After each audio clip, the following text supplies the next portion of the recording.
Hello everyone, welcome to my channel. तो कैसे हैं आप सब? I hope you are good well. तो दोस्तों, आज के इस वीडियो के अंदर हम हमारी Indian writing in English translation की यूनिट 3 करने वाले हैं। मैंने आपकी यूनिट 1 और यूनिट 2 करा दी है। अगर नहीं देखी है तो लिंक मैंने डिस्क्रिप्शन में दे दी है, आप जाके देख सकते हैं। तो आज की इस वीडियो के अंदर हम ये पढ़ने वाले हैं। तो वीडियो को स्टार्ट करने से पहले मैं कहना चाहती हूँ, अगर आपने मेरे चैनल को अभी तक सब्सक्राइब नहीं किया है या आप मेरे चैनल पर नए हैं तो प्लीज़ पहले चैनल को सब्सक्राइब कर लो, ताकि ऐसी हेल्पफुल वीडियोस आपको टाइम से मिलती रहें। तो नाउ स्टार्ट करते हैं हम अपनी वीडियो को। तो बेसिकली हमारी यूनिट 3 के अंदर हमें 3 चैप्टर पढ़ने हैं। सबसे पहला चैप्टर है चैप्टर 7, जिसके अंदर हमें पढ़ना है अमृता प्रीतम की आई से अनटू वारिशा। देन हमें चैप्टर 8 के अंदर दिली हुसैन, an order of dream, colour of wind, the land of the half humans पढ़नी है, ठीक है। एंड देन हम चैप्टर 9 पढ़ेंगे जोसेफ मैकबेन का एंग्लियत। तो हम चैप्टर 7 से स्टार्ट करते हैं, आई से अनटू वारिशा, जो कि अमृता प्रीतम ने लिखा है। तो स्टार्ट करते हैं। सबसे पहले ऑथर के बारे में जान लेते हैं। अमृता प्रीतम, इनके बारे में बात करें तो इनका जन्म 1990 में गुजरानवाला पंजाब में हुआ था और इनकी डेथ 2005 में हुई। 1947 के दौरान जब इंडिया का पार्टीशन हुआ, उस टाइम पे इन्हें लाहौर छोड़ना पड़ा और इंडिया आना पड़ा। और वर्क्स की बात करें तो उन्होंने बहुत सारी novels, poetry collection, folk songs और एसेज लिखे। वो हिंदी और पंजाबी दोनों में लिखती थी। एंड इनके मेजर अवार्ड्स की बात करें तो साहित्य अकेडमिक अवार्ड, दूसरा भारतीय जनपीठ और पद्मश्री 1969, और फिर पद्म विभूषण 2004 में मिला इन्हें। तो ये सारे इंडिया के बहुत ही बड़े सिविलियन अवार्ड्स हैं, ठीक है, जो कि इन्हें मिले हैं अमृता प्रीतम को। तो आज के इस चैप्टर की बात करें तो इस चैप्टर के अंदर आज हम बहुत ही पावरफुल पोएम पढ़ने वाले हैं अमृता प्रीतम की, जिसका नाम है आजा खान वारिशा नू, मतलब आई से अनटू वारिशा। ये एक एलिजी मतलब कि शोक गीत है जो 18th सेंचुरी के पोएट वारिशा को एड्रेस करके लिखी गई है। और इस पोएम के जरिए अमृता प्रीतम ने पार्टीशन के वक्त जो दंगे हुए, कत्लेआम हुए, उनका दुख दर्द जाहिर करा इस पोएम के थ्रू। तो बेसिकली ये पोएम पार्टीशन की एक ट्रेजेडी को दिखाती है। तो अब हम जल्दी से स्टार्ट करते हैं इस चैप्टर को।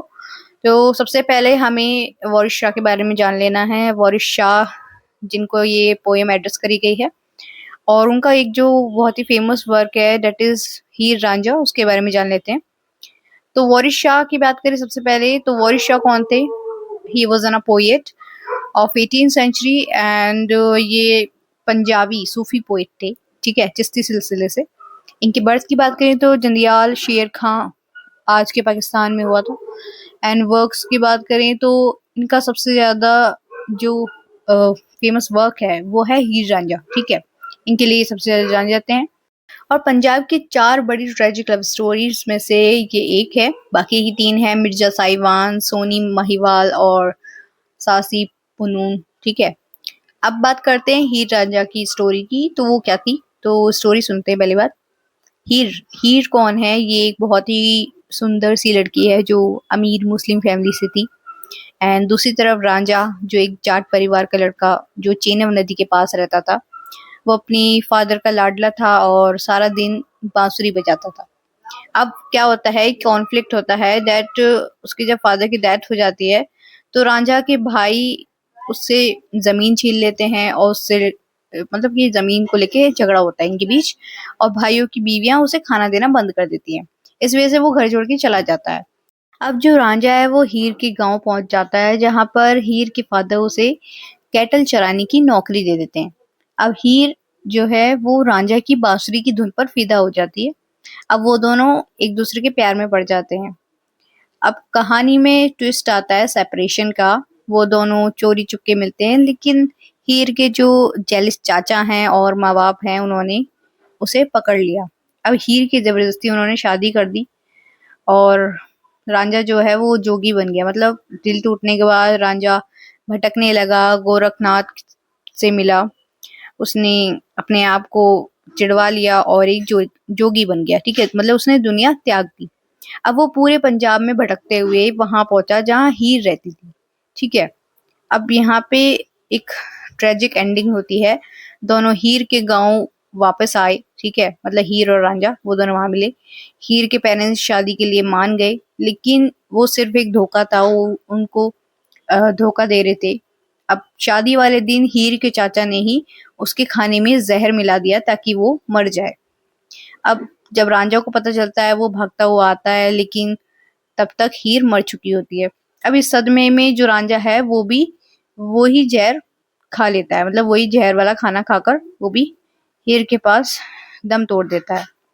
तो कंक्लूजन ये है, दोनों को हीर के होम टाउन मतलब जांग में एक साथ दफनाया गया। आज भी लोग उनके मजार मतलब कि मजार पे जाते हैं, ठीक है। तो ये थी हीर रांझा की स्टोरी जो कि वॉरिस शाह ने लिखी है। अब हम डायरेक्ट अपनी पोएम पे जाते हैं जो हमें एक्चुअल में पढ़नी है, दैट इज अमृता प्रीतम की आई से N to Boris Shah. Okay, तो इस पोएम को शुरू करने से पहले मैं ये चीज क्लियर कर दूं कि अमृता प्रीतम ने 1947 के इंडिया पाकिस्तान पार्टीशन के दर्द को बयां करने के लिए ये लिखी है। और जो फेमस शायर हैं वॉरिस शाह, जिन्होंने हीर रांझा लिखी थी, वो उनको पुकारती है इस पोएम के जरिए, ठीक है। इस पोएम के अंदर उन्हें पुकार रही है। तो लाइन से स्टार्ट होती हैं, लाइन में लाइन्स को समझ लेते हैं। तो लाइन स्टार्ट होती हैं, today I am implore Waris Shah to speak up from his grave and turn over a page of a book of love। मतलब अमृता प्रीतम कहती हैं कि आज मैं वॉरिस शाह से रिक्वेस्ट करती हूँ कि वो अपनी कब्र से उठें और कुछ बोलें।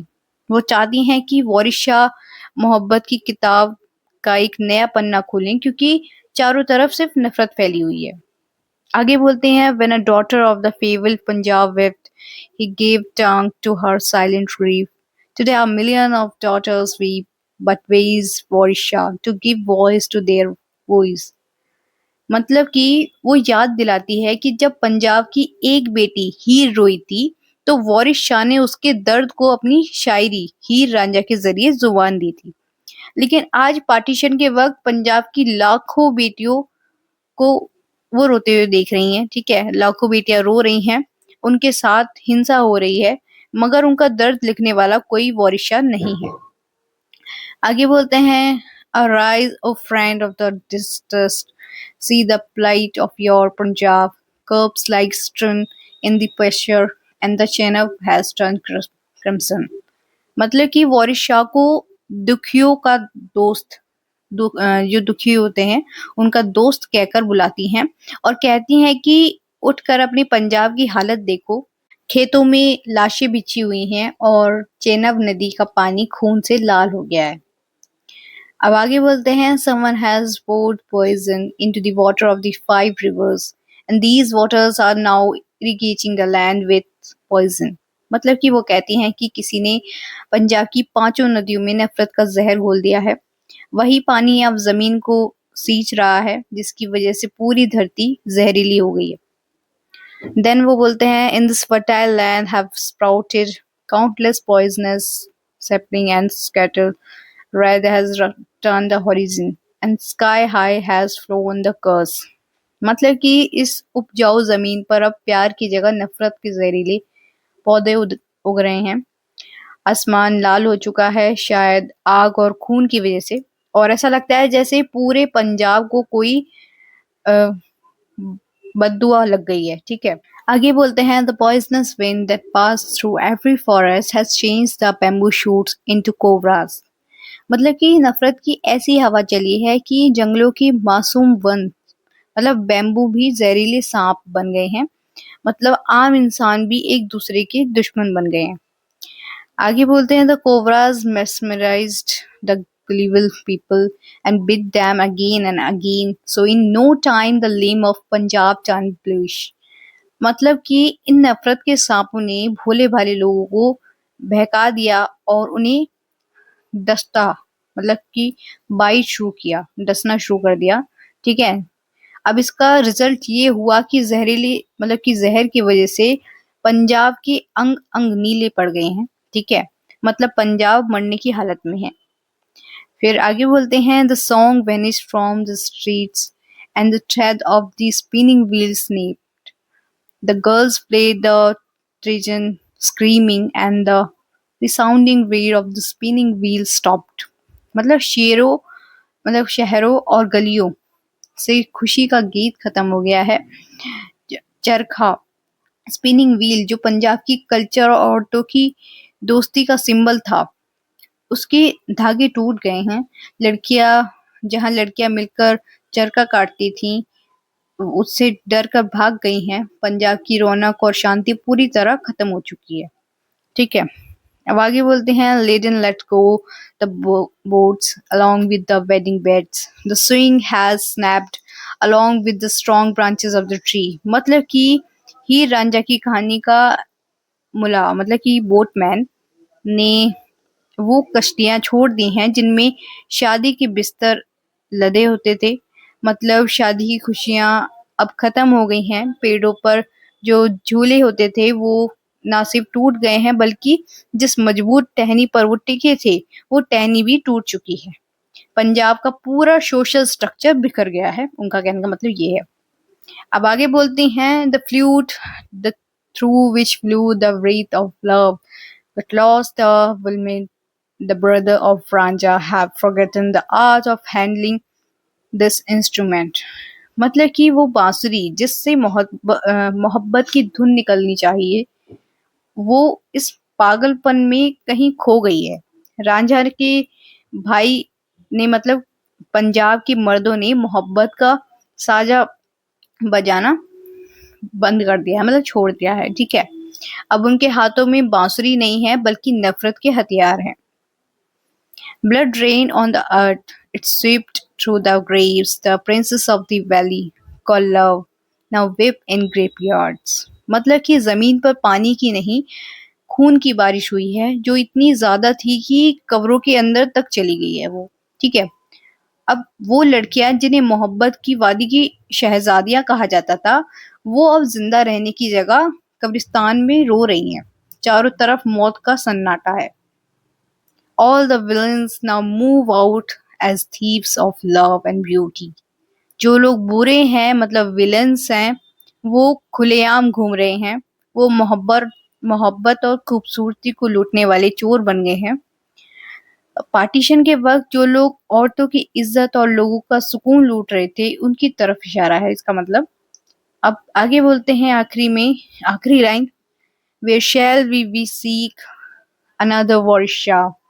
Today I implore Varisha to speak up from his grave and turn over a page of the book of love.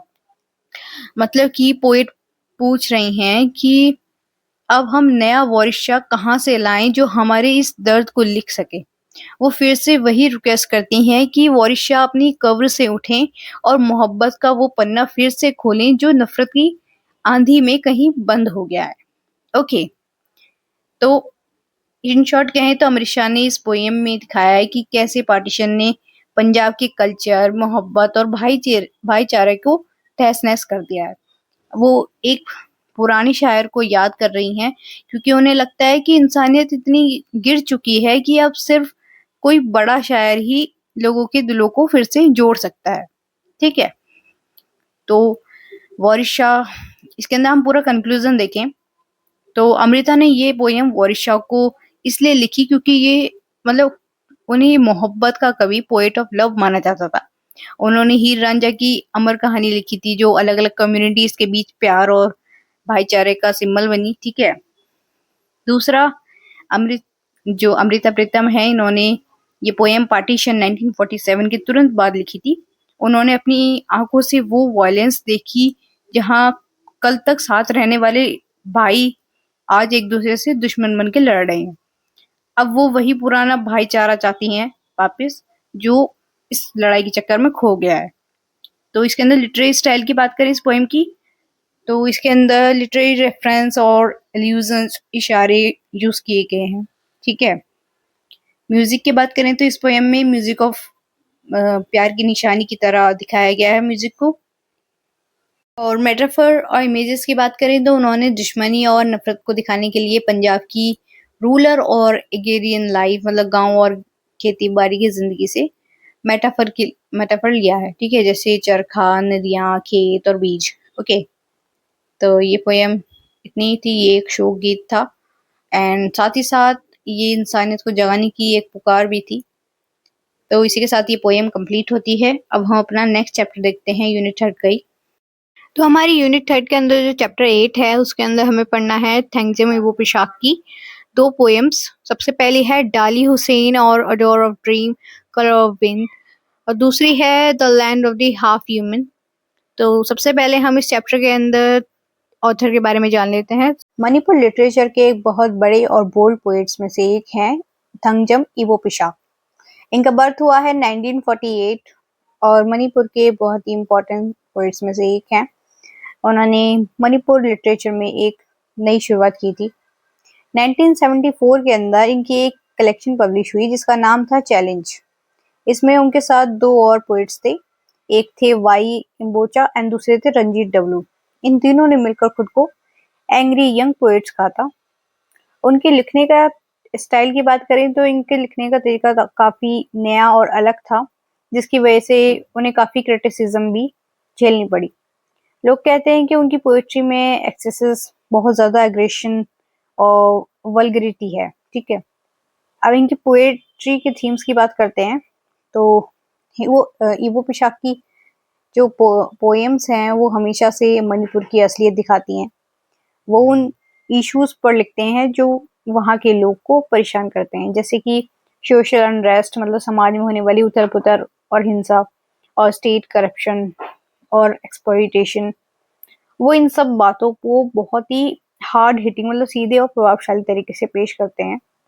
Awards की बात करें तो उनके ऐसे बहुत सारे काम हैं जिनके लिए उन्हें बड़े सम्मान मिले हैं।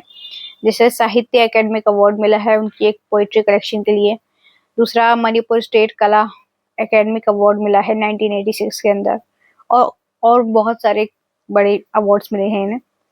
उनकी मेजर वर्क्स की बात करें तो इवो पिशाक ने बहुत कम उम्र से ही लिखना शुरू कर दिया था। उनकी पहली कलेक्शन तब आई जब वो सिर्फ 21 साल के थे। उनकी 3 सबसे मेन कलेक्शंस हैं, वो है 1969 की द वॉन्डरिंग स्पिरिट अपीवा थवाई, दूसरी 1985 में हेल नेदर वर्ल्ड अर्थ नॉर्थ पताल नर्क पताल पृथ्वी। ठीक है, दूसरी है 1994 की the ghost and the mask. तो ये तीनों हैं इनकी मेन कलेक्शंस। अब वक्त के साथ उनका लिखने का स्टाइल बदलता रहा और डेवलप होता गया, लेकिन उनका जो फोकस है वो हमेशा मणिपुर की समस्याओं पर ही रहा। ओके, तो ये हो गई ऑथर की बात। अब बात करते हैं थंगजम इवो पिशाक की ये जो पोयम है, सबसे पहली डाली हुसैन और order of dream colour of wind. अब ये जो है ये थोड़ी अजब और सिंबॉलिक पोयम है। ठीक है, स्टार्ट करते हैं सेक्शन 1 से। तो लाइन से स्टार्ट होती है यहाँ से, माई अंकल फ्रॉम वेग्न्यू ask me how many bushels of paddy have you stored for this season? I asked my friend Keshu again, how many kgs of poems have you written for this month? मतलब कि poem की शुरुआत 2 सवालों के बीच के comparison से होती है। वेग्न्यू वाले अंकल का सवाल, अंकल पूछते हैं कि इस सीजन में तुमने कितनी पैडी, मतलब धान या चावल जमा की है। ये एक प्रैक्टिकल और दुनियादारी वाला सवाल है। जिंदा रहने के लिए खाना और पैसा जरूरी है। ठीक है, अब स्पीकर का सवाल अपने दोस्त केशु से है। तो जो स्पीकर है वो पूछता है कि इस महीने तुमने कितने किलोग्राम्स ऑफ पोएम्स लिखी हैं। तो कविताओं को केजी में मापना, मेजर करना अजीब लगता है, लेकिन कवि यहाँ दिखा रहा है कि एक आर्टिस्ट के लिए उसकी कला उतनी ही जरूरी है जितनी एक किसान के लिए उसकी अनाज जरूरी होता है। ठीक है, अब आगे बोलते हैं write and then tear up, write and then tear up. A cashier counts old 1 rupee note. A Ruchan Morley bundle of notes. 1,700, only 11. Spending 1 hour, 2 minutes, and 15 seconds. Then, after the final count, washing his hand clean with Dettol, he eats up the notes by one. मतलब कि the struggle of writing and then tear up, लिखना और फिर पाट देना। ये दिखाता है कि एक कवि कितनी मेहनत और फ्रस्ट्रेशन से गुजरता है अपनी बात कहने के लिए। कैशियर और नोट, यहाँ से पोएम काफी अजीब और डीप हो जाती है। एक कैशियर पुराने, गंदे और सड़े हुए एक एक रुपए के नोट को गिन रहा है। नोट इतने गंदे हैं कि गिनने के बाद वो अपने हाथ डिटॉल से साफ करता है। सबसे अजीब बात, गिनने के बाद वो उन नोट्स को एक एक करके खा जाता है। ठीक है, ये करप्शन और लालच की तरफ इशारा करता है। लोग पैसे के पीछे इतना अंधे हैं कि वो सिस्टम को कंज्यूम कर रहे हैं, भले ही वो सिस्टम कितना भी गंदा या सड़ा हुआ क्यों ना हो। अब इसके बाद सेक्शन 2 स्टार्ट होता है, जिसके अंदर बोला गया है, true the poet says, leaves do not move without a fleeting wind. True, I also say, even if the wind blows or not, even if it rains or not, leave never move. मतलब कि इस छोटे से section में कवि पुरानी बातों को चैलेंज कर रहे हैं। कवि कहते हैं कि अक्सर कहा जाता है leave do not move without fleeting wind, मतलब बिना हवा के पत्ते नहीं हिलते। यानी हर चीज के पीछे कोई ना कोई बड़ा कारण होता है। अब इवो पिशाक के नजरिए से देखें तो, लेकिन जो कवि है इसका उल्टा कहते हैं, even if the wind blows or not, leave never move. इसकी जो डीप मीनिंग ये है कि ये लाइन मणिपुर के उस वक्त के हालात, मतलब सोशल और पॉलिटिकल कॉन्टेक्स्ट को दिखाती है। इसका मतलब है कि चाहे कितनी भी कोशिश की जाए, कितनी भी हवा या बदलाव, रेवोल्यूशन चले, चीजें मतलब कि पत्तियां हिल नहीं रही हैं। सिस्टम इतना जाम हो चुका है कि कोई बदलाव नजर ही नहीं आ रहा है। अब थर्ड सेक्शन स्टार्ट होता है, जिसमें बोला गया है, one knows man thoughts from his speech, as for the mind words for a tight lipped man, one can read them from his eyes. That is why, to conceal my mind, I put on dark glasses again, so that even the glasses cannot read. I keep my two eyes shut. Men who close their eyes can be seen inside a lockup or inside a sacred temple. मतलब कि इस section में poet बताते हैं कि कैसे एक इंसान अपने अंदर के सच को दुनिया से छुपाता है। अगर कोई बोलता है तो उसके बोलने से उसके विचार, मतलब कि थॉट्स पता चल जाते हैं। अगर कोई खामोश है तो उसकी आंखों से उसकी बातें पढ़ी जा सकती हैं। अब कवि कहते हैं कि वो अपने दिमाग की बातों को छुपाने के लिए डार्क ग्लासेस, मतलब काले चश्मा पहनता है, और अगर चश्मा भी दिमाग पढ़ ले तो वो अपनी आंखें ही बंद कर लेता है। अब इसका डीप मीनिंग ये है, ये उस डर को दिखाता है जो मणिपुर जैसे एरिया में लोग महसूस करते हैं। वहां इतनी हिंसा और अनरेस्ट है कि अपनी असली बात कहने या दिखाने की भी खतरनाक, मतलब कहना और दिखाना भी खतरनाक हो सकता है। आंखें बंद करने वाले लोग या तो जेल में मिलते हैं, मतलब सजा के डर से, या फिर मंदिर में भक्ति में मिलते हैं।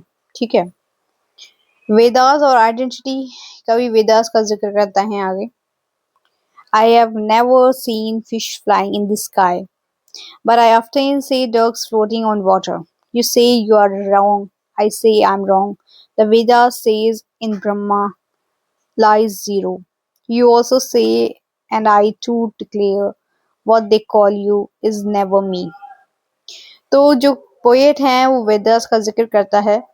इन ब्रह्मा लाइज जीरो, इसका मतलब है कि आखिर में सब दुनिया शून्य है। वो कहते हैं कि जो तुम मुझे समझते हो वो मैं असल में हूँ ही नहीं। लोग सिर्फ एक बाहरी पहचान देखते हैं, असलियत नहीं। इसके बाद सेक्शन 4 स्टार्ट होता है, what is more fragrant, the report of guns or the second of flowers, the sound of gun lies on the nose, the order of flowers on the tip of tongue, blind men seek her own voice, a love letter, horoscope of my grandfather. मतलब कि यहाँ पे बोला जा रहा है, कवि पूछते हैं कि ज्यादा खुशबूदार क्या है, बंदूक की आवाज या फूलों की महक। कवि यहाँ सेंसेस को उल्टा पुल्टा कर देते हैं। बंदूक की आवाज नाक पर महसूस होती है, गन पाउडर की स्मेल की वजह से। फूलों की महक जीभ की नोक, मतलब टिप ऑफ टंग पर है, जैसे कोई उस खूबसूरती को चहक रहा हो। ब्लाइंड मैन से कलर ऑन वॉइस, अंधे लोग आवाजों में रंग देखते हैं। अब इसकी डीप मीनिंग ये है कि ये दिखाता है कि मणिपुर में हिंसा, गन्स इतनी आम हो चुके हैं कि लोगों के सेंसेस ही बदल गए हैं। उनके लिए फूलों की महक से ज्यादा रियल बंदूक की गोली की स्मेल है। ठीक है। A love letter, a horoscope. आखिर में कवि एक लव लेटर और अपने दादाजी की कुंडली का जिक्र करता है। ये दिखाता है कि एक तरफ पर्सनल इमोशन मतलब कि लव और एक किस्मत मतलब हॉरोस्कोप है, और दूसरी तरफ हिंसा और सिस्टम का शोषण। ठीक है। अब आगे बोलते हैं, a radio which belonged to our mother, a pair of tweezers of my son, 10 bottles of rum flying in air, and one bracious which belonged to my grandmother, a pair of lingams, a bird carrying a bunch of keys in its beak, one whistle, two butterflies, a cake of soap, a Shakespearean sonnet, a pair of clocks tied up by woman's hair. What left? Add some of your own. An egg, sing slowly, slowly, very slowly, piercing my sleeping teenage daughter, hairless feet. Then her 2 ears move lazily. मतलब कि कवि ने बहुत सारी चीजें एक साथ गिनी हैं जो एक दूसरे से जुड़ी नहीं लगती। माँ का रेडियो, बेटी की चिमटी और दादी की अंडरगारमेंट्स, हवा में उड़ती हुई रम की बोतलें और चिड़िया जिसकी चोंच में चाबियां हैं, बटरफ्लाइज और साबुन की टिक्की, और शेक्सपियरियन सोनेट एक तरह की कविता, और लकड़ी के जूते जो औरतों के बालों में मतलब बालों से बंधे हैं। अब इसका डीप मीनिंग ये है कि ये लिस्ट दिखाती है कि हमारी लाइफ और मेमोरी कितनी बिखरी हुई हैं। ये एक तरह का स्ट्रीम ऑफ कॉन्शियसनेस है जहाँ दिमाग बिना किसी ऑर्डर के एक चीज से दूसरी चीज पर जाता है। ये दिखाता है कि मणिपुर की सिचुएशन में सब कुछ बेनाम हो चुका है। ठीक है। आगे सेक्शन 5 में बोलते हैं, one day wanting to own a peepal tree, a climb a top rich man tall building and entering his bathroom, looked for one. I like people tree much, very much. I would like to see every citizen of Imphal walking with a small people tree growing on his head. Then inside that bathroom, I found my wife learning. इसका मतलब यहाँ जो poet हैं वो एक अजीब सपने जैसी कहानी सुनाते हैं। पोएट को एक पीपल का पेड़ चाहिए, वो इसे ढूंढने के लिए एक अमीर आदमी की बिल्डिंग पर चढ़ जाते हैं और उसके बाथरूम में घुस जाते हैं। पोएट कहते हैं कि वो चाहते हैं कि इम्फाल का हर एक सिटीजन अपने सर पर एक छोटा पीपल का पेड़ लेकर चले। अब पीपल का पेड़ इंडिया में पवित्र माना जाता है। शायद कवि चाहते हैं कि लोग के दिमाग में शांति और स्पिरिचुअलिटी हो, लेकिन ये इमेज दिखने में बहुत ही अजीब और स्कैरी है। अब बाथरूम के अंदर वो देखते हैं कि उसकी वाइफ पीपल के पेड़ में बदल रही है। उसका ऊपर का हिस्सा पेड़ है और नीचे का हिस्सा बिना कपड़ों के इंसान है। अब आगे बोलते हैं, आगे की लाइन्स हैं, वो बोलते हैं, half her body waist above turning into people, waist below her body without clothes. I was not surprised, I was not worried, I did not cry, ग्रीश क्रैन, माय वाइफ मेटामॉर्फोस्ड इनटू कैलुवी, how can I calm now that I like people trees. मतलब कि जो कवि हैं वो हैरान नहीं होते हैं ये देख के कि उनकी वाइफ पीपल का पेड़ बन गई आदि। वो रोते नहीं है और परेशान भी नहीं होते हैं। जो पोएट है वो गिरीश कर्नाड मशहूर प्ले राइट का नाम लेते हैं और उनके एक प्ले केलुवी का जिक्र करते हैं। केलुवी एक फोक टेल पर बेस्ड है जहाँ एक लड़की फूलों के पेड़ में बदल जाती है। इवो पिशाक कहते हैं कि उनकी वाइफ की केलुवी बन गई है। तो आखिर में how can I calm now that I like people tree, मतलब कि पोएट कहते हैं कि जब उसकी पसंदीदा चीज पीपल ट्री ने उसकी वाइफ की जगह ले ली है और उसने उसे एक मॉन्स्टर या अजीब चीज बना दिया है, तो अब वो कैसे ये कह सकता है कि उसे पीपल का पेड़ पसंद है। ठीक है। ये कहकर ये पोएम कंप्लीट हो जाती है। ये जो पोएम है ये एक सुरलिस्ट मास्टरपीस है। कवि दिखाना चाहते हैं कि मणिपुर की हिंसा और हालत ने लोगों की सोच को अजीब बना दिया है। खूबसूरत चीजें, आर्ट, पीपल ट्रीज भी अब खतरनाक या अजीब लगने लगे हैं क्योंकि उनका रियलिटी से ताल्लुक टूट चुका है। इंसान इतने सुन्न हो चुका है कि वो अपनी वाइफ को पेट बनते देख कर भी रोता नहीं है। ये पोएम आपके सिलेबस के अकॉर्डिंग काफी इम्पोर्टेंट है क्योंकि ये नॉर्थ ईस्ट लिटरेचर की आइडेंटिटी और प्रोटेस्ट को दिखाती है। ठीक है, अब आगे हम दूसरी पोएम देखते हैं जो इवो पिशाक की है, और ये एक बहुत ही फेमस पोएम्स में से एक है इवो पिशाक की, जिसका नाम है the land of the half humans. ये पोएम एक सटायर है मॉडर्न सोसाइटी और पॉलिटिक्स पर। तो इसे स्टार्ट करते हैं। तो इसके अंदर पोएट एक ऐसी जगह की बात कर रहे हैं जहाँ लोग पूरे नहीं हैं, 6 मंथ उनके सिर्फ सर रहते हैं, मतलब कि साल के 6 महीने लोग सिर्फ सर होते हैं बिना शरीर के। इनका काम सिर्फ बातें करना, खाना और पीना है, और उसके बाद बाकी के 6 महीने वो सिर्फ शरीर होते हैं, मतलब कि बिना सर के। इनका काम सिर्फ मेहनत करना, पसीना बहाना और शिटिंग मतलब वेस्ट निकालना है। अब इसके पीछे की डीप मीनिंग ये है कि ये हमारे समाज के क्लास डिवाइड को दिखाता है। एक तरफ वो लोग हैं वीवीआईपीज या नेता जो सिर्फ बोलते हैं और खाते हैं, ये हेड हैं, और दूसरी तरफ मजदूर जो सिर्फ बिना सोचे समझे मेहनत करते हैं, वो है बॉडी। अब आगे बोलते हैं, कभी बताते हैं कि वहाँ औरतें भी ऐसी ही हैं, नो टीथ मतलब कि उनके दांत नहीं होते उन औरतों की, वहाँ के औरतों के। सबसे अजीब बात यह है कि औरतें अपने मुंह से बच्चे पैदा करती हैं। जब सर अकेला होता है तो उसके कान पंखे की तरह फैल जाते हैं और चिड़िया की तरह उड़ने लगते हैं। अब आगे हेड वर्सेस बॉडी। जब हेड बोलता है तो हम उसकी भाषा समझ सकते हैं, लेकिन जब हेडलेस बॉडी बोलती है तो उसकी आवाज शरीर के किसी सुरग से आती है और उसके साथ गंदी बदबू आती है। ठीक है, आइडेंटिटी क्राइसिस। वहाँ किसी का कोई नाम नहीं है, क्यों? क्योंकि कोई डिसाइड ही नहीं कर पा रहा है कि नाम सर को दिया जाए या शरीर को। अब कवि कहते हैं कि इस अजीब जगह पर डेमोक्रेसी पूरी तरह से सक्सेसफुल है। हर 5 साल में इलेक्शन होते हैं, नेमलेस गवर्नमेंट, बिना नाम वाले सिटीजन्स, बिना नाम वाले रिप्रेजेंटेटिव्स को चुना जाता है। ठीक है, अब यहाँ पे ये पॉइंट नोटिस करने का है, ये मणिपुर और पूरे इंडिया की डेमोक्रेटिक सिस्टम पर एक कड़वा तंज है, सटायर है।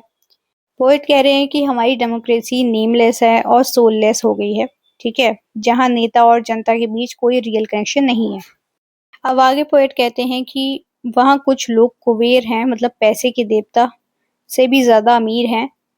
जब बॉडी 6 महीने खून पसीना एक करके कमाती है तो अगले 6 महीने हेड उस सारी कमाई को बदले की भावना से खा जाता है। अब इस कहानी की जो मेन थीम्स हैं वो है फ्रेगमेंटेशन, इंसान बिखरा हुआ है, दिमाग और शरीर अलग हैं, हम या तो सिर्फ सोचते हैं या सिर्फ काम करते हैं, कंप्लीट इंसान कोई नहीं है। इसके अंदर पॉलिटिकल सटायर है, डेमोक्रेसी का मजाक उड़ाया गया है जहाँ सब कुछ सिर्फ दिखावा है। और दूसरा एक्सप्लॉयटेशन, कैसे जो हेड है वो नीचे मतलब कि बॉडी की मेहनत को खा जाता है। ये पोएम इवो पिशाक के उसी एंग्री पोएट मतलब कि एंग्री यंग पोएट स्टाइल में है, जहाँ वो अजीब और वल्गर इमेज यूज करके सिस्टम की गंदगी दिखाते हैं। ठीक है, तो अब बेसिकली इन दोनों पोएम का कंक्लूजन देखें तो जो थंगजम इवो पिशाक है, इनकी पोइट्री का परफेक्ट कंक्लूजन ये है कि पोइट्री का बदलता रूप मतलब एवोल्यूशन पोइट्री। टेक्स्ट बताता है कि पोएट अपनी पोएम्स का इस्तेमाल अलग अलग तरीके से करते हैं। ये इस बात पर डिपेंड करता है कि वो कहाँ रह रहे हैं और कौन से वक्त में हैं। ठीक है, वक्त के साथ जो पोएम के फॉर्म्स हैं मतलब लिखने का तरीका वो भी बदलता है ताकि वो उस दौर की मुश्किलों को दिखा सकें। और दूसरा इवो पिशाक का सटायर। इवो पिशाक ने सटायर मतलब कि मजाक या व्यंग का बहुत ज़्यादा इस्तेमाल किया है।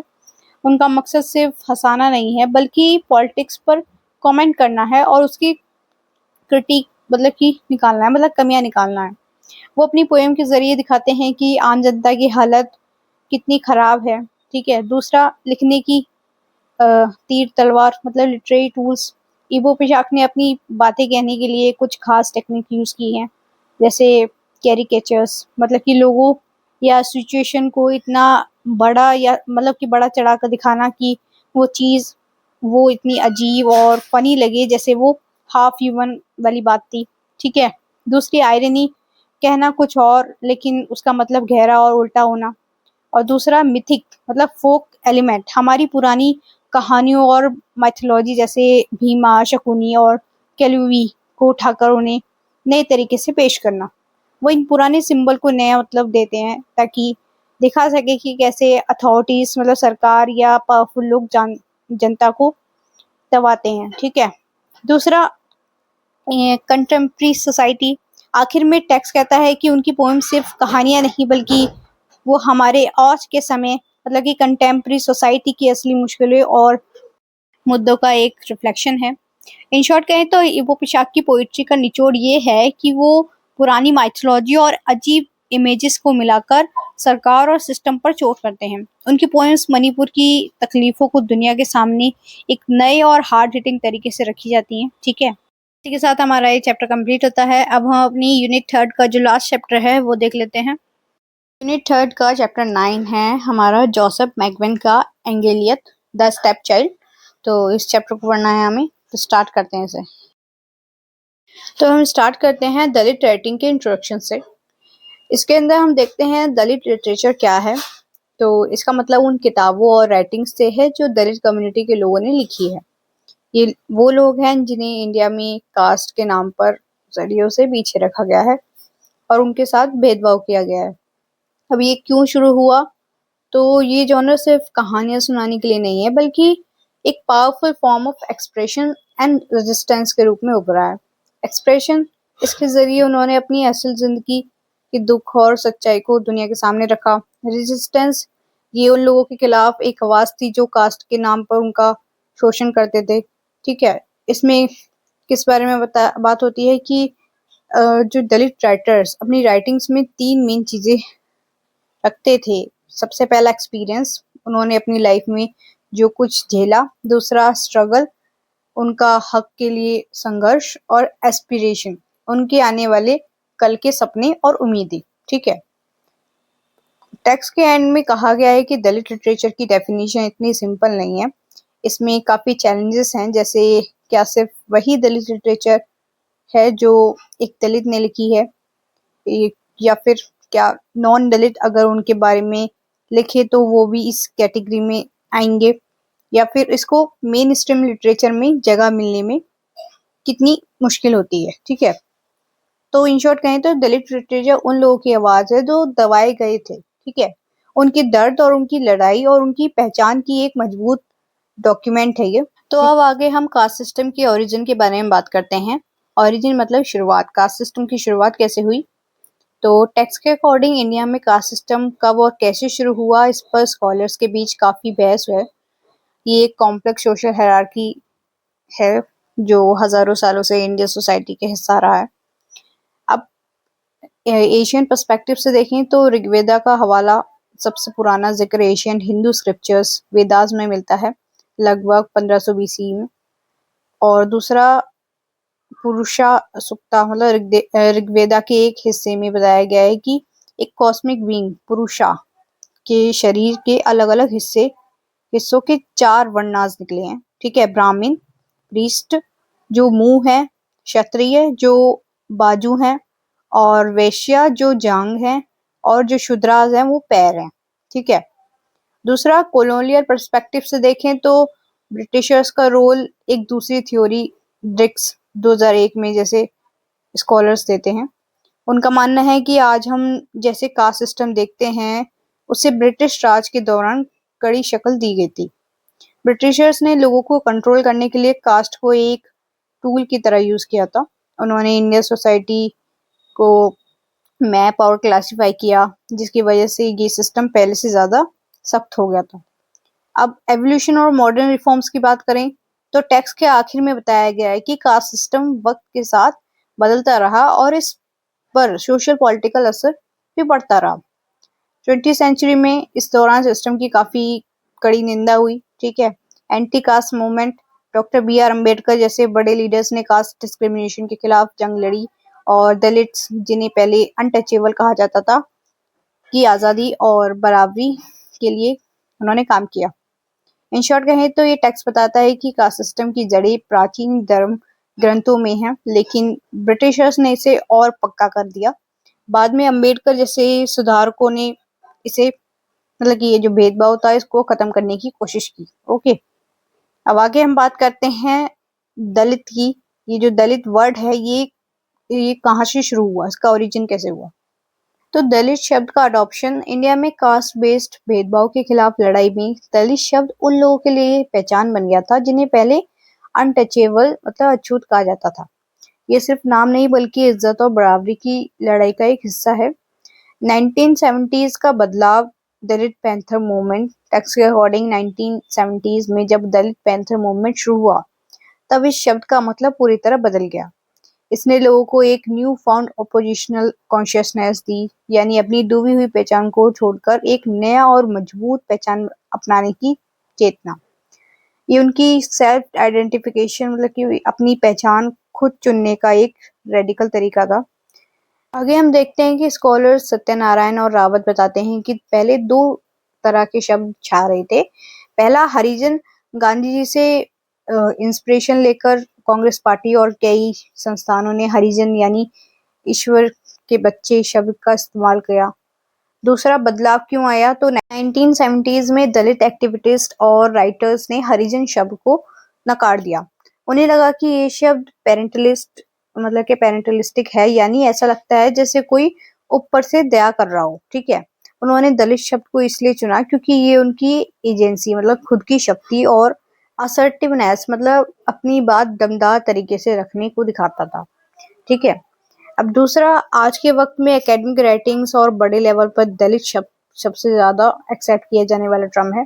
ठीक है, ये दिखाता है कि कैसे इस कम्युनिटी ने अपनी कहानी खुद लिखी और अपनी असली पहचान को वापस पाया।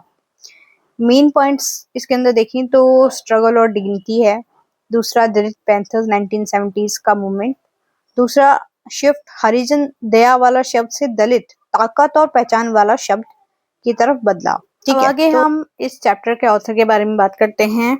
जो हमारे जो ऑथर हैं वो हैं जोसेफ मैकवेन। ठीक है, तो जोसेफ मैकवेन एक मशहूर गुजराती राइटर थे। उनका जन्म 27 जुलाई 1930 को गुजरात के आनंद डिस्ट्रिक्ट में हुआ था। उन्होंने गुजराती लिटरेचर में बहुत बड़ा कंट्रीब्यूशन दिया है। उनकी राइटिंग्स की खासियत की बात करें तो सोशल रियलिटीज, मैकवेन की कहानियां उनकी वक्त की सामाजिक और राजनीतिक सच्चाई को दिखाती थी। दूसरा, उनका फोकस दलित पे था। उन्होंने खास तौर पर दलित दलित कम्युनिटी की जिंदगी और उनकी स्ट्रगल के बारे में लिखा। ठीक है, दूसरा डीप एम्पैथी, उनकी राइटिंग में एक गहरा दर्द और हमदर्दी महसूस होती है जो उन लोगों की आवाज बनी जिन्हें समाज में हमेशा किनारे रखा गया। दूसरा, इनकी फेमस वर्क्स की बात करें तो एंगेलियत 1980 इनका सबसे फेमस नोवेल एंगेलियत है, जिसे गुजराती लिटरेचर का एक लैंडमार्क मतलब मील का पत्थर माना जाता है। दूसरा, इस नोवेल में दलित एक्सपीरियंस को बहुत ही असरदार और दिल को छू लेने वाली तरीके से दिखाया गया है।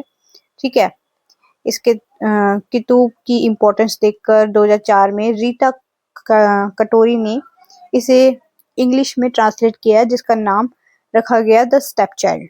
ठीक है, अब इनकी की बात करें तो मैकवेन के काम को बहुत सराहाया गया है और उनके कई बड़े अवार्ड्स मिले हैं उन्हें। साहित्य अकादमिक अवार्ड 1989 उन्हें ये सम्मान उनके नोवेल एंगेलियत के लिए दिया गया था। ठीक है, और आज भी उनका काम गुजराती लिटरेचर का एक ज़रूरी हिस्सा है। ये हमें इंडिया में कास्ट और कम्युनिटी की उलझने को समझने में मदद करता है। ठीक है, तो ये हमने ऑथर की बात कर ली है। अब हम बात करते हैं ये जो इनकी एंगेलियत द स्टेप चाइल्ड है इसके इंट्रोडक्शन से स्टार्ट करते हैं। तो यहाँ पे नोवेल की बारे में थोड़ा सा इंट्रोडक्शन दिया हुआ है, वो देख लेते हैं। तो सेटिंग दिखाई गई है, ये कहानी गुजरात के रत्नापार गांव की है जो 1930 से लेकर 1960s के बीच का वक्त दिखाती है। ये नोवेल वनकार्स मतलब कि बुनकर वीवर कम्युनिटी की जिंदगी पर फोकस्ड है जो दलित समाज का हिस्सा है। दूसरा, यहाँ पे एंगेलियत शब्द जो है इसका मतलब है, नोवेल का टाइटल एक बहुत बड़ी मेटाफर पर बेस्ड है। जब एक माँ दूसरी शादी करती है तो उसका बच्चा अपनी माँ की अंगली पकड़कर नया घर में जाता है। ऐसे बच्चे को अंगेलियत कहा जाता है। ठीक है, अब सोशल टाबू हमारी पेट्रार्कल सोसाइटी में औरत की दूसरी शादी को गलत माना जाता था। ऐसे बच्चों को समाज के किनारे पर ढकेल दिया जाता था। ऑथर ने इस मेटाफर को पूरी दलित कम्युनिटी के लिए यूज किया है, जिन्हें समाज ने स्टेप चाइल्ड की तरह ट्रीट किया है। अब caste dynamics and operation novel में दिखाया गया है कि कैसे पैटर्स जो ऊंची जाति के हैं और जिनके पास पैसा और पावर है, वो बनकर कम्युनिटी का शोषण करते हैं। ठीक है, बनकर को हर वक्त शेम और समाज से निकाल देने का सामना करना पड़ता है। ठीक है, अब इसके मेन कैरेक्टर्स की बात करते हैं तो कहानी के 3 मेन पिलर्स हैं, तीहा, मेथी और वलजी। उनका बॉन्ड की बात करते हैं तो इन तीनों के बीच एक सेल्फलेस और पवित्र रिश्ता है। तीहा और मेथी का प्यार की बात करें तो इनका प्रेम सिर्फ रोमांटिक नहीं है बल्कि प्लेटोनिक है। वो अपने पर्सनल डिजाइन से ज्यादा समाज की भलाई मतलब सोशल कॉज को प्रायोरिटी देते हैं। अदर कैरेक्टर्स की बात करें तो भवना का फिलोसफिकल, कनकू टेंडर है, दानो और गोकल, ये सब दिखाते हैं कि इस कम्युनिटी में कितनी इंटीग्रिटी और हाई एथिक्स है। ठीक है, अब नोवेल का मैसेज की बात करें तो तीहा, वलजी और मीठी ऐसे किरदार हैं जो कास्ट सिस्टम की नाइंसाफी के खिलाफ मजबूती से खड़े होते हैं। ये लोग मॉडर्न इंडिया के सोशल कॉन्शियस सिटीजन्स और उनको रिप्रेजेंट करते हैं। ठीक है, जो बदलाव चाहते हैं। अब बात करते हैं socio political background of the novel. तो इसके अंदर हम लैंग्वेज गैप की बात करते हैं, लिटरेरी वर्सेस स्पोकन। तो गुजरात में पहले लिखने वाली भाषा मतलब लिटरेरी लैंग्वेज और बोली जाने वाली भाषा में बहुत फर्क था। मेन स्ट्रीम लिटरेचर में सिर्फ वही भाषा एक्सेप्ट की जाती थी जो रिफाइन मतलब कि सजावट वाली और एस्थेटिकली प्लीजिंग हो। ठीक है, इसी वजह से दलित लिटरेचर को अनरिफाइंड और अनसोफिस्टिकेटेड मतलब कहकर रिजेक्ट कर दिया जाता था। एंगेलियत का कमाल, जब जोसेफ मैगवन ने एंगेलियत लिखी तो उन्होंने इसे मतलब कि ये जो बैरियर है इसको तोड़ दिया। एलाइट ऊंचे तबके के लोग भी इसकी सच्चाई देखकर इसे सराहने पर मजबूर हो गए। अब हिस्टोरिकल बदलाव की बात करें तो 1940 से 1980s, 1940 से 50s तक गुजराती लिटरेचर सोशल आइडियल्स पर फोकस करता था लेकिन किसी से उलझता नहीं था। ठीक है, 1960s लिटरेचर थोड़ा पर्सनल हो गया और पर तब भी दलित आवाज तभी रही। ठीक है, टर्निंग पॉइंट 1981 में आया। इंडिया में एंटी रिजर्वेशन प्रोटेस्ट हुए। इन प्रोटेस्ट के बाद ही गुजराती दलित राइटर्स को मेन स्ट्रीम में पहचान मिलने लगी। एंगेलियत इसी दौरान एक बड़ी आवाज बनकर उभरी। बनकर कम्युनिटी और टेक्सटाइल मिल्स नोवेल की बैकग्राउंड में बनकर मतलब वीवर्स बुनकर कम्युनिटी है। मॉडर्नाइजेशन का असर, जब टेक्सटाइल मिल्स आई और शहर की तरह मतलब कि शहर की तरह माइग्रेशन हुआ तो बनकर शहर में एक मजबूत दलित ग्रुप बन गए। ठीक है, लेकिन डिस्क्रिमिनेशन खत्म नहीं हुआ, शहरों में भी उन्हें अलग नजरों से देखा जाता था। ठीक है, आगे नोवेल चरोटर रीजन में सेट है जो अपनी उपजाऊ जमीन के लिए मशहूर है। ठीक है, बंकर्स वर्सेस कन्वीश। तो कानवीस मॉडर्नाइजेशन रेलवे फैक्ट्रीज की वजह से बंकर्स का ट्रेडिशनल काम मतलब वीविंग खत्म होने लगा, जिससे वो और गरीब हो गए। दूसरी तरफ कन्वी कम्युनिटी ने मॉडर्नाइजेशन का फायदा उठाया, बहुत पैसा कमाया और वो पावरफुल पटीदार्स बन गए। ठीक है, इसी वजह से समाज में एक बड़ा गैप पैदा हो गया। एक तरफ पावरफुल पेटिडार्स थे और दूसरी तरफ मार्जिनलाइज्ड बंकर्स थे। ठीक है, तो इसके अंदर हमने देखा जो की समरी देखें अगर तो लैंग्वेज बैरियर, एंगेलियत ने रिफाइंड लैंग्वेज की जरूरत को खत्म करके दलित भाषा को इज्जत दिलाई। दूसरा, कास्ट कॉन्शियसनेस, नोवेल 1981 के एंटी रिजर्वेशन प्रोटेस्ट के वक्त एक कास्ट कॉन्शियसनेस को दिखाती है। दूसरा, इकोनॉमिक फैक्टर, वीविंग का काम बंद होना और पटीदार्स का पावरफुल होना इस नोवेल का मेन इकोनॉमिक कॉन्टेक्स्ट है। ठीक है, अब आगे बात करते हैं कल्चरल बैकग्राउंड की। तो इसके अंदर हम देखते हैं कल्चरल बैकग्राउंड के बारे में जो बताती है कि 20वीं सेंचुरी में गुजराती दलित कम्युनिटी ने अपनी सोशल पोजीशन सुधारने के लिए कौन सी 4 मेन स्ट्रेटजीज अपनाई थी। तो अच्युत याग्निक 2012 के मुताबिक ये स्ट्रेटजीज हैं। सबसे पहला, कास्ट काउंसिल्स और नेम चेंज। लोग अपनी ट्रेडिशनल कास्ट काउंसिल जाति पंचायत के साथ जुड़े रहे और कोशिश की कि उनके जरिए भेदभाव कम हो। ठीक है। उन्होंने स्ट्रेटेजिकली अपने कास्ट नेम मतलब सरनेम जाति का नाम बदल लिया ताकि रिग्ड कास्ट स्ट्रक्चर में उन्हें थोड़ी इज्जत मिल सके। आगे दूसरा है conversion to Christianity. Caste system की बेड़ियों से आज़ादी पाने के लिए बहुत से लोगों ने क्रिश्चियनिटी अपना ली। इस धर्म ने उन्हें एक ऐसा फ्रेमवर्क दिया जहां हिंदू सोसाइटी की तरह जाति पाति का भेदभाव नहीं था। इससे उन्हें एक नई सोशल पहचान मिली। तीसरा, पॉलिटिकल मूवमेंट, गांधी जी का असर। दलित ने उन पॉलिटिकल मूवमेंट में बढ़ चढ़ कर हिस्सा लिया जो समाज सुधारक मतलब कि सोशल रिफॉर्म के लिए थे। दूसरा, महात्मा गांधी ने इसमें बड़ी भूमिका निभाई। दलित नौजवानों ने इंडियन फ्रीडम स्ट्रगल में हिस्सा लिया ताकि वो सिर्फ ब्रिटिशर्स से ही नहीं बल्कि देश के अंदर की सोशल इनइक्वालिटीज से भी लड़ सके। चौथा है सेल्फ आइडेंटिटी एंड अम्बेडकरिज्म, मतलब कि डॉक्टर बी.आर. अम्बेडकर की विचारधारा से प्रेरित होकर दलित ने अपने अंदर सेल्फ रिस्पेक्ट और एक मजबूत पहचान पैदा की। अम्बेडकर जी का फोकस दलित को एम्पावर करने पर था ताकि वो अपनी ह्यूमन डिग्निटी और राइट्स को पहचाने और सिस्टम में बेस भेदभाव को चैलेंज करें। ठीक है। अब ये जो नोवेल है एंगेलियत, इससे कनेक्शन की बात करें तो टेक्स्ट के आखिर में बताया है कि कैरोटरिज्म की बंकर कम्युनिटी ने जब बड़े लेवल पर धर्म परिवर्तन किया तो उनकी ट्रेडिशनल कास्ट काउंसिल कमजोर पड़ गई। इसका असर नोवेल में तब दिखता है जब कम्युनिटी मुश्किल वक्त में तीहा का साथ देने में नाकाम रहती है, सॉलिडेरिटी नहीं दिखा पाती क्योंकि उनका पुराना एकता वाला सिस्टम टूट चुका था। ठीक है। अब हम स्टार्ट करते हैं हमारी नोवेल को, द स्टेप चाइल्ड एंगेलियत। तो इसके अंदर चैप्टर 1 स्टार्ट होता है तीहा और वलजी की दोस्ती से। कहानी रत्नापर गांव में शुरू होती है। वलजी और तीहा बहुत गहरे दोस्त हैं। दोनों साथ मिलकर वीविंग मतलब कपड़े बुनने का काम करते हैं। उनका काम गांव में काफी पसंद किया जाता है।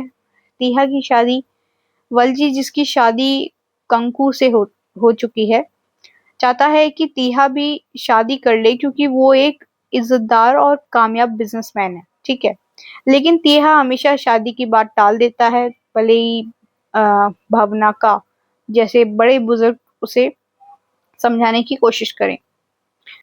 अब एक दिन तीहा और वलजी शहर जाने के बजाय शिलापार गांव जाने का फैसला करते हैं ताकि वो अपने कपड़े बेच सकें। अब रास्ते में उन्हें एक ठाकुर मिलता है जो उनका सामान अपनी गाड़ी पर रखने को तैयार हो जाता है, लेकिन वो तीहा और वलजी को गाड़ी के पीछे चलने को कहता है। वो उनके बनाए कपड़ों को गाड़ी में रख सकता है लेकिन उन्हें अछूत समझता है। हालांकि तीहा अपनी सेल्फ रिस्पेक्ट और ताकत को पहचानता है और वो किसी से दबने वाला नहीं है। ठीक है। अब जब शिलापार में नीलामी चल रही होती है तो तीहा एक बहुत बुरा हादसा देखता है। शिलापार की एक बनकर लड़की मेथी सर पर पानी का मटका लेकर जा रही होती है। नानाजी एक यंग पेटल मटके पर पत्थर मारता है जिससे मेथी पूरी भीग जाती है। वहां खड़े ऊंची जाति के लोग मेथी को गंदी नजरों से देखते हैं और उसे गलत नाम से बुलाते हैं। मेथी इसका विरोध करती है लेकिन वो अकेली है। अब तीहा इस बदतमीजी के खिलाफ तुरंत आवाज उठाता है। हैरानी की बात यह थी कि गांव वाले, यहाँ तक कि तीहा की अपनी जाति के लोग भी उसकी तारीफ करने के बजाय उसे डांटते हैं। वो डरते हैं कि पैटीदार्स जो बहुत पावरफुल हैं उनका नुकसान करेंगे। ठीक है। इस बात से वो लोग डरते हैं, इस वजह से वो उसके खिलाफ है। अब पेटल्स गांव के सारे रास्ते बंद कर देते हैं ताकि तीहा और वलजी को सबक सिखा सके, लेकिन तीहा और वलजी अपनी अकल और हिम्मत से वहां से बच निकलते हैं और रत्नापार सही सलामत पहुंच जाते हैं। अब आगे देखते हैं कि शिलापार के पेटल्स उन लोगों की जमीन बर्बाद कर देते हैं जिन्होंने तीहा और वलजी को पनाह दी थी। वो वनकर कम्युनिटी को धमकी देते हैं कि अगर किसी ने भी उनका साथ दिया तो उन्हें साफ पानी मिलना बंद हो जाएगा। अब वलजी को पता चलता है कि तीहा मेथी से प्यार करता है। मेथी भी शादी के लिए मान जाती है, लेकिन अलग डिस्ट्रिक्ट की होने की वजह से तीहा और मतलब कि तीहा के पिछले झगड़े की वजह से ये रिश्ता मुश्किल लग रहा था। अब पेटल्स जब बदला लेने के लिए रत्नापार के रणछोड़ जी देहवाला से बात करते हैं, तो वो उन्हें वार्न करते हैं। वो एक मास्टर मतलब कि टीचर के बारे में बताते हैं जो कांग्रेस और ब्रिटिश गवर्नमेंट तक पहुंच सकते थे और जो पेटल्स को काफी मुश्किल में भी डाल सकते थे। ठीक है। अब जो पेटल्स है उसे पता चलता है कि मेथी की बचपन में चुंटो नाम के एक शराबी और गैम्बलर से शादी हुई थी। तो नंजी मतलब कि मेघजी पटेल का बेटा उसे वापस लाने का प्लान बनाता है ताकि मेथी को परेशान किया जा सके। अब भावना का मतलब कि आगे भवनाका की सलाह पर तीहा और वलजी मास्टर के पास जाते हैं। मास्टर उन्हें कलेक्टर साहब से मिलवाते हैं और इसके बाद वो पुलिस स्टेशन में पेटल्स के खिलाफ कंप्लेंट दर्ज कराते हैं। पुलिस नंजी और मंजी को अरेस्ट कर लेती है। बनकर कम्युनिटी के नौजवान खुश हैं, लेकिन बूढ़े बुजुर्ग डरे हुए हैं क्योंकि उन्हें पता है कि पटेल जेल से छूटने के बाद उनका जीना हराम कर देगा। अब भावना का शिला पार जाते हैं ताकि मेथी के परिवार को तीहा के साथ रिश्ते के लिए मना सके। वो गांव में बहुत रिस्पेक्टेबल हैं, लेकिन वो परिवार को मना नहीं पाते। अब जब सब उम्मीद खो देते हैं, तब मेथी भवनाका से कहती है कि वो अगले फुल मून डे मतलब पूर्णिमा को दोपहर में उनका इंतजार करेगी कि कोई उसे वहां से ले जाए। ठीक है। अब पेटल्स अब चुंठो पर दबाव डालता है कि वो मेथी के साथ अपने रिश्ते को दोबारा शुरू करे। सिलापार के लीडर ने तीहा के गांव में आने पर बैन लगाया दिया है क्योंकि ठीक है। अब क्या होता है, भवना का वलजी को बताते हैं कि मेथी ने भाग जाने का प्लान बनाया है जिसे समाज में पाप माना जाता था। अब क्या होता है, इसी दौरान वलजी का कजन आता है दाना नाम का, जो कि रणछोड़ जी देहले वाला को रामलो के घर से निकलते देख लेता है। उसे समझ आ जाता है कि देहले वाला का रमलो की पत्नी के साथ अफेयर है। अब देहले वाला उसे चुप रहने मतलब कि उसे चुप रहने के बदले एक अंगूठी देता है और एहसान चुकाने का वादा करता है। ठीक है। तो अब आगे क्या होता है कि नोवेल का टाइटल का असर यहाँ वलजी पर दिखता है। वलजी को मेथी को ले भगाना करने का आइडिया सही लगता है क्योंकि वही एक रास्ता बचा था, क्योंकि कोई भी मान नहीं रहा था उनका परिवार वाला, तो उन्होंने सोचा कि इसे लेके भाग जाना ही सही रहेगा। अब आगे क्या होता है, आगे आइडेंटिटी डाउट होता है। वलजी को अपनी ही पैदाइश पर शक होने लगता है। पता चलता है कि उसकी माँ मोनगोई की पहली शादी के डिवोर्स के तुरंत बाद विजल से शादी हुई थी और वलजी 7 महीने बाद पैदा हुआ था। ठीक है। इसी वजह से लोगों ने उसे हमेशा एंगेलियत मतलब स्टेप चाइल्ड का लेवल दिया जो उसके लिए एक बहुत पुराना और गहरा दर्द था। ठीक है।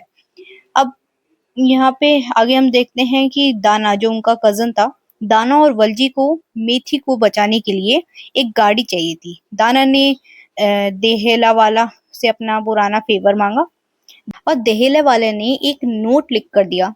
लेकिन वो जो नोट था वो एक्चुअली वलजी की मदद करने के लिए नहीं बल्कि नंजी और मेघजी की मदद के लिए था। उनका प्लान मेथी को बचाना नहीं बल्कि उसे किडनैप करके वापस उसके शराबी पति के पास भेजना था ताकि तीहा से बदला लिया जा सके। अब जब नंजी और जो मंजी थे वो गाड़ी में मेथी को किडनैप करके ले जा रहे होते हैं, तो वलजी उनको पीछा करता है मतलब कि उनका पीछा करता है और वलजी चलती हुई गाड़ी की छत पर चढ़ जाता है। अब ड्राइवर उसे गिराने के लिए गाड़ी को बरगद के पेड़ की नीची लटकती टहनी के नीचे से निकालता है। ठीक है। अब एक भारी टहनी बलजी के सर पर लगती है और वो नीचे गिर जाता है। अब बलजी की मौत हो जाती है। बलजी की मौत के बाद पुलिस केस होता है और गोला की कार पकड़ी जाती है, मतलब कि जो ड्राइवर है उसका नाम गोला था, उसकी कार पकड़ी जाती है और नंजी और मंजी को गिरफ्तार कर लिया जाता है। मेथी को भी रेस्क्यू कर लिया जाता है और फिर वलजी की बहादुरी पूरे इलाके में मशहूर हो जाती है। उसका सेक्रीफाइस दलित कम्युनिटी की लड़ाई का सिंबल बन जाता है। वलजी की पत्नी कनकू उसे गर्व से एक योद्धा बुलाती है। इसके बाद दलित की मौत से सॉरी वलजी की मौत से गुस्सा होकर दलित ने हथियार उठा लिए और रत्नापार के पेटल्स पर हमला कर दिया। अब ये एक बड़ा विरोध था, ठीक है, मतलब कि एक बड़ा विरोध बन गया। अपर कास्ट हिंदूज ने इस विरोध को एक साजिश बताया और देहलेवाला पर इल्जाम लगाया कि वो कांग्रेस और इंडिपेंडेंस मूवमेंट का सहारा लेकर वर्कर्स को भड़का रहा है, ठीक है। अब एंड ऑफ द होप, कनकू और मतलब कि कनकू अपने दुख में डूबी रहती है। तीहा को बहुत गिल्ट महसूस होता है कि उसकी वजह से वलजी की जान गई। इस गिल्ट की वजह से वो शिला पर मतलब कि शिला पार से सारे रिश्ते तोड़ देता है, जिसका मतलब ये है कि मेथी और तीहा की शादी का हर रास्ता हमेशा के लिए बंद हो गया। और आगे क्या होता है कि कनकू की हालत और तीहा का मशवरा दिखाया जाता है। विधवापन। अब वलजी की मौत के बाद उसकी पत्नी कनकू धीरे धीरे संभल रही है। दाना उसकी मतलब कि वलजी का कजन जो है वो रोज उसकी मदद करता है, मतलब कि कनकू की मदद करता है। और अब इस टाइम पे क्या होता है कि गांव में बातें बनने लगती हैं कि एक विधवा के घर में एक मर्द रोज क्यों आता है। अब अपनी रेपुटेशन बचाने के लिए कनकू परेशान है। तीहा और दाना दोनों ने फैसला किया था कि वो कनकू का ख्याल रखने के लिए कुंवारे रहेंगे। अब तीहा ने दाना को सजेस्ट किया कि वो कनकू से शादी कर ले ताकि अफवाहें खत्म हो जाएं। शुरू में दाना गुस्सा होता है पर बाद में दोनों शादी के लिए मान जाते हैं। अब देहेला वाला सारे चार्जेस से बरी होकर आ जाता है, मतलब कि उससे जेल से निकल जाता है और नेशनलिस्ट मूवमेंट से जुड़कर नेता बन जाता है। अब वो तीहा को नीचा दिखाने के लिए मेघजी पटेल को शिला पार्क का लीडर बनवाता है और उसका मेन मकसद मेथी को उसके शराबी पति के पास वापस भेजना है। अब एक झूठी चिट्ठी के जरिए मेथी के परिवार को डराया जाता है और उसकी शादी जल्दबाजी में करा दिया गांव में चुनटिया से करा दी जाती है, ठीक है। अब मेथी जो है वो चुनटिया के साथ फंस चुकी है। वो एक अच्छी पत्नी की तरह सारे काम करती है और कोशिश करती है कि चुनटिया शराब छोड़ दे। मेथी गांव में एक कबील मतलब कि मिडवाइफ दाई के रूप में इज्जत कमाती है और फिर माँ बनने के बाद जब वो वापस आती है तो चुनटिया उस पर और उसकी नई बच्चे पर हमला करता है। अब क्या होता है कि सेल्फ डिफेंस में मेथी उसे मारती है। अब मेथी को डर लगता है कि उसने चुनटिया को मार दिया है, इसलिए वो डर के मारे भाग जाती है और खुदकुशी करने की सोचती है। आखिर मोड़ पर उसका सच्चा प्यार तीहा वहां पहुंच जाता है और उसे बचा लेता है, ठीक है। अब इसके बाद ये कहानी यहीं पे एंड हो जाती है, ठीक है। ये नोवेल दिखाता है कि कैसे पॉलिटिक्स ऑफ रिवेंज और कास्ट पावर मासूम लोगों की जिंदगी को स्टेप चाइल्ड मतलब अंगेलियत की तरह मार्जिन्स पर धकेल देती है, ठीक है।